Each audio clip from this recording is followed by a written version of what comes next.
Hitler యూదుల్ని ఊచకోతగొస్తున్నప్పుడు pastor నీమెల్లర్ అనే ఒక German తత్వవేత్త మతోన్మాదాన్ని ప్రతి ఒక్కరు ఎక్కడికక్కడ ఎందుకు అడ్డుకోవాలో, ఎందుకు ప్రశ్నించాలో, మతోన్మాదానికి వ్యతిరేకంగా ఎందుకు నిలబడాలో చెప్తూ ఒక అద్భుతమైన కొటేషన్ చెప్పారు. మొదట వాళ్ళు యూదుల కోసం వచ్చారు, నేను యూదుల్ని కాదు కాబట్టి మాట్లాడలేదు.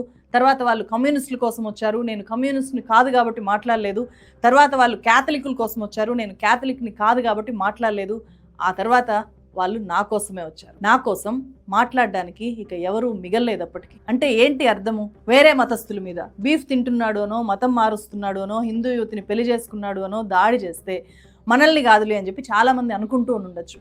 ఆ తర్వాత అలాంటి దాడుల్ని ఖండించే, నిరసన తెలిపే కమ్యూనిస్టుల్ని ఎక్కడికక్కడ అరెస్టులు చేస్తే అప్పుడు కూడా చాలామంది మనల్ని కాదులే, వాళ్ళే ఏదో తప్పు చేసి ఉంటారు అని చెప్పి సైలెంట్గా ఉన్నారు. అలాగే ఆలయంలోకి వెళ్ళారనో, లేకపోతే వేరే పెద్ద కులం అమ్మాయిని పెళ్లి చేసుకున్నాడనో దళితుల మీద దాడి చేస్తే అప్పుడు కూడా నాకేమీ సంబంధం లేదు అని చెప్పి చాలామంది భావించి ఉండొచ్చు. ఈ దేశంలో రాజ్యాంగం కాదు గొప్ప, మతము మతధర్మ శాస్త్రాలే గొప్ప అనుకునే వాళ్ళు కూడా చాలామంది ఉంటారు. అలాంటి వాళ్ళు ఇప్పుడు తెలుసుకున్నది ఏంటి? మనధర్మ శాస్త్రాన్ని గౌరవించే వ్యక్తులు కూడా దాడులకు అతీతం కాదు. ఇదంతా కూడా ఆధిపత్యం కోసం జరుగుతున్న ఘర్షణ, సంపద కోసం, అధికారం కోసం జరిగే ఘర్షణ. ఈ మత రక్షకుల పేరుతో ఉన్మాదులు అన్ని మతాల్లోనూ ఉన్నారు. తెలుగులో ఉన్న హిందుత్వ యూట్యూబ్ ఛానళ్ళు, ఇస్లాం యూట్యూబ్ ఛానళ్ళు, క్రిస్టియన్ యూట్యూబ్ ఛానళ్ళు చూస్తే వాళ్ళు పైకి మత రక్షకులుగా చెప్తూనే కింద మాత్రం మాకు డబ్బులు పంపించండి, మేము మతాన్ని కాపాడుతాము అని చెప్పి గూగుల్ పే, ఫోన్పే నంబర్లు ఇస్తూ ఉంటారు.